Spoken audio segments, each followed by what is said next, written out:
Hi guys, welcome to the channel talking all things Zelda and to part 2 of my series on the final trailer, and today's theme is huge. The Tears of the Kingdom themselves. Exciting stuff. If you want to catch up on part 1 of the series after watching this, I'll link it in the description below and at the end of this video. And I know there are gameplay demos coming out, but you'll be glad to know I'm purposely avoiding those and focusing on theories, as I want to experience those things for myself for the first time. Right, so today's video will be split into 2 parts. Part 3 of the series, the Tears of the Kingdom themselves and how they will play into the story, and then part 4, the Sheikah Slate and its connection to the Tears of the Kingdom. Okay, so let's get stuck into this with part 3, the Tears of the Kingdom. Lots to discuss in this section, but let's kick this off with a huge point. Something I didn't see coming. Ganondorf has a tear,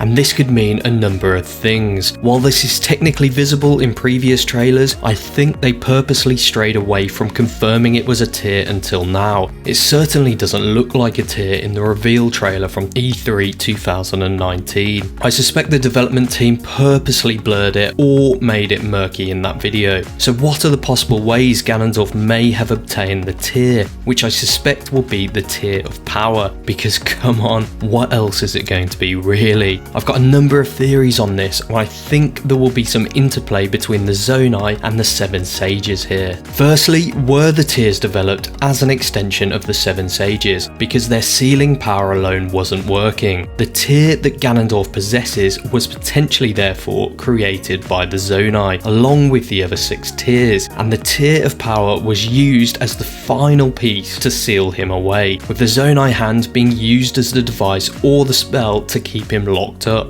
and the sages or leaders of that era being given the remaining tears for safekeeping and to ensure Ganondorf stays locked away. I suspect, in a similar vein to the Triforce, having all 7 tears grants the user immeasurable power. Think Thanos and the Infinity Stones. It would probably require someone as powerful as Ganondorf to wield all 7, with mere mortals not able to withstand such power. Not only does Ganondorf have a tear, but he also wears what appear to be placeholders around his neck to incorporate the remaining tears. He will likely seek the full set of tears during the course of the game, so I really do wonder if having them all gives the holder the power of the sages, in the sense that the Zonai may have persuaded the sages to pour their power into the tears as an alternative in their never-ending quest to keep Ganon, Demise or Ganondorf sealed away. The creation of the tears may have been a last resort and something that the sages agreed to reluctantly. Serious risk versus reward here, like foregoing some of their power with the huge risk that one person could one day combine the abilities of all 7 tears with catastrophic consequences. Nintendo have already confirmed that the events in this game will be on a cataclysmic scale.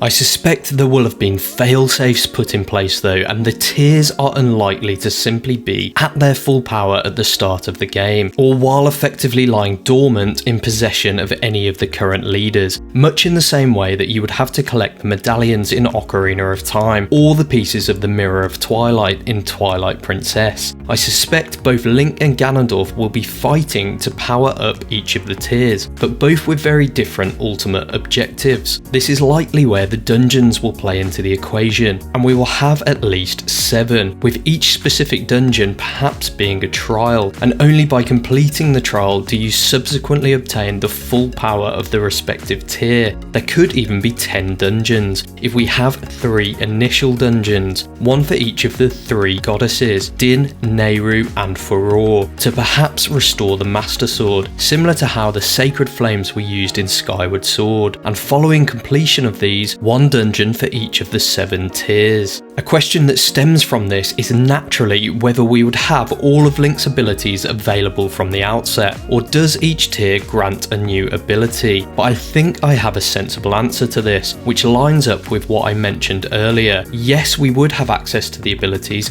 but completing a dungeon will grant a powered up version of that ability, similar to how we could power up the Sheikah Slate abilities in Breath of the Wild. For example, extending the reach of the Ascend ability or increasing increasing the number of items Link can fuse together. Leading on from this, perhaps Ganondorf stole the tear from a Gerudo sage in a past age. Evidence of a Gerudo tear can actually be found in Breath of the Wild in Gerudo Desert, at the Gerudo ruins where the 7 heroines were immortalized in stone. This could well be the tier of power that Ganondorf was able to obtain. It is certainly shaped like one. The 7 heroines have become a particularly interesting landmark now, with the existence of tiers of the kingdom. Each heroine is said to have had a unique power, namely skill, spirit, endurance, knowledge, flight, motion, or gentleness. 7 in total, just like the tiers of the kingdom. The only thing that makes me distance myself from creating a connection with the tiers here is that none of the aforementioned powers match up to our preconceptions of Ganondorf and the idea of power itself. But then, if they were creating 7 objects to seal him away, they may have deliberately avoided power itself, being Ganondorf's major strength. The question remains then,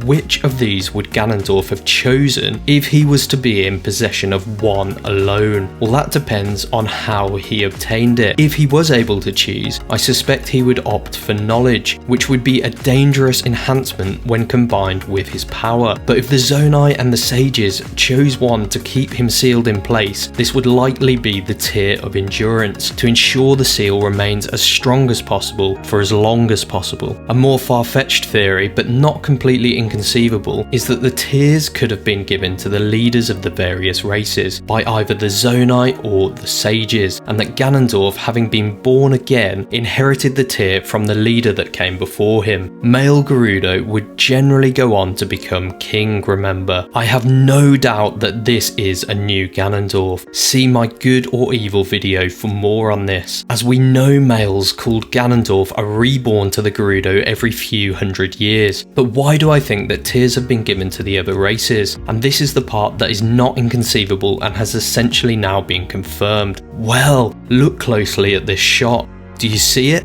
How about now? Sidon has the blue tier attached to his gauntlets, which we assume will be the water tier. And I hear you saying, but Sidon isn't the leader of the Zora, his father is. Well, unfortunately, in the time that has elapsed between Breath of the Wild and Tears of the Kingdom, I think something may have happened to King Dorephan, as Sidon is now wearing his crown. Perhaps it is something that happens at the start of Tears of the Kingdom, when Ganondorf unleashes the cataclysmic event, and perhaps some of the characters from Breath of the Wild will fall to the collateral damage resulting from this. And we know Zelda has the light tier, which matches with the recall ability. If I were to guess, I would say that Sidon's tier matches with the ascend ability, due to the way Link seemingly swims through rock, and also by virtue of the fact that the Zora armor from Breath of the Wild allowed us to ascend waterfalls. I went through some ideas on the identity of this lady in part 1 of this series, but I think her being Zelda from the past works here. She is dressed and looks similar, and provides yet more evidence that will be in a different time period throughout Tears of the Kingdom. That is why she has the recall tier, because she was perhaps the leader of that time period, and Zelda has recalled herself to that point in time. Perhaps this is the only way Zelda is actually able to obtain the tier. Her line, "This is only something I can do," being the key bit of dialogue here, in the sense that only she had the power to recall herself to the past to obtain the tier. It might be the point in time where the tier could last be located. I wonder if this figure, or past Zelda, passes the tier onto present Zelda during the events of this game, after sacrificing herself to save Zelda in some way. Up next, part 4, and leading on from my previous points on abilities, I was wondering how the Sheikah Slate would be handled in this game, specifically because of Zelda falling into the abyss while supposedly carrying the Sheikah Slate. In part 1 of the series, I discussed Zelda teleporting away as she falls, or being recalled to an age past. Therefore, the Sheikah Slate may have continued to fall if she had let go of it. And in the trailers we had seen so far, those before the final trailer, it was never seen with Link. I was also wondering whether Link would have those same abilities from Breath of the Wild, in addition to his new abilities afforded by the Zonai arm? Well, I think this shot here is particularly interesting when we slow it down. We can clearly see a Sheikah Slate like item. What is more interesting though is what is attached to Link. We've seen this before, and where have we seen it? In the February trailer, on the arm of a repurposed Guardian. I don't think that this shot from the February trailer is showing Link in trouble. It is instead an old Guardian turned into either a workshop or a prepping station, one that would be used before entering the underground.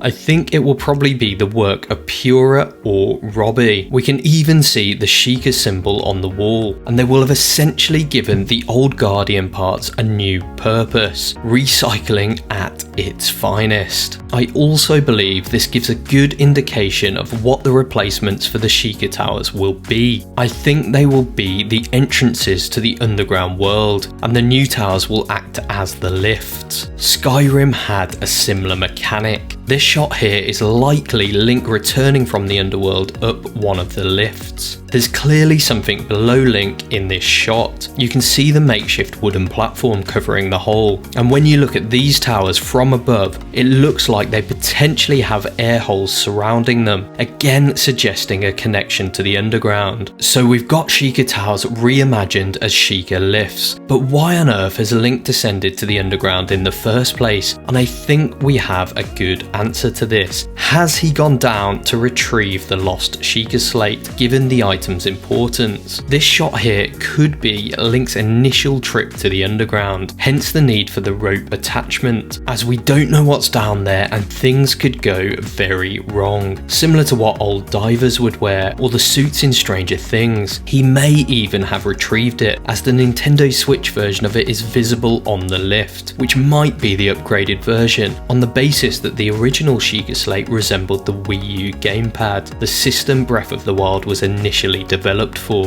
It looks as though Link is actually using the device to drive the lift. Although we haven't seen footage of Link using his old abilities yet, the ones afforded by the Sheikah Slate, I think he may gain access to them again, hence the importance of heading into the underground. And why do we even need the Sheikah Slate abilities? Well, here's where I see a connection with the ideas discussed in part 3 and the Tears of the Kingdom. What if some of those abilities are required in order to reach the dungeons, some of which will probably even be located in the underground? The dungeons being the places, remember, that will have an important connection with the Tears, and likely where they are powered up to reach their optimal level. On that basis, I think the Sheikah Slate could still play an important role in Tears of the Kingdom. Perhaps the Zonai arm will even be able to absorb the abilities from the Sheikah Slate, to allow Link easy access to all his powers simply by using his arm. Design-wise, that would make sense, instead of having to swap between the arm and the slate. Before I wrap this video and part 2 of the series up, it's time for the Kingdom comments segment, and I wanted to discuss this great comment from part 1 of the series, which I've put on the screen now. Really like this comment as it connects with the discussion on Sidon's tear mentioned earlier in this video, and I must admit it does look like the Sheikah symbol, though it is hard to say definitively from the shots in the final trailer. If it is the Sheikah symbol, I think it works well with what I was saying earlier about the Zonai plan to create the 7 tiers as an extension of the sealing power of the sages. Remember, the Sheikah themselves are often sages. Think of Impa in Ocarina of Time, for example. Sheikah were also advisors to the royal family throughout the ages, so they would likely have featured heavily in the consultation and creation process of the tiers. I've got a video coming soon on the connection between the Sheikah and the Zonai, and I think this is yet more evidence of that relationship. It already appears that Zonai language features on the tiers, so why couldn't there be Sheikah markings on them as well? If the Tears of the Kingdom plan was a collaboration between the various races of Hyrule, as they would all have wanted to input on the final plan, perhaps even as a means of checks and balances against the other races. Thanks again for that great comment, and the topic for next time just has to be to line up with the final part of the series, potential plot twists, and how you think they'll play into the story. looking forward to discussing this one. Remember, there are two ways you can submit a comment or an idea to be featured in this section. Firstly, simply drop it into the comments section below, or if you would like to add some pictures to go alongside your comment for some additional context, I'll pin the topic to the top of my Twitter, so you can also answer over there at Zelda Kingdom ZK. Wrapping up then, how did you find the second part of the series? A few ideas to think about, and the Tears of the Kingdom themselves are clearly going to provide some of the key moments of the game, and I can't wait for you to hear my thoughts on potential plot twists. Please help me out and get those notifications on for when part 3 drops. I want this channel to be as interactive as possible, so comment down below to let me know your thoughts from the final trailer. Please also help me out and subscribe, and I'll throw some more awesome content your way soon on all things Zelda. Thanks, have a good one, and catch you next time.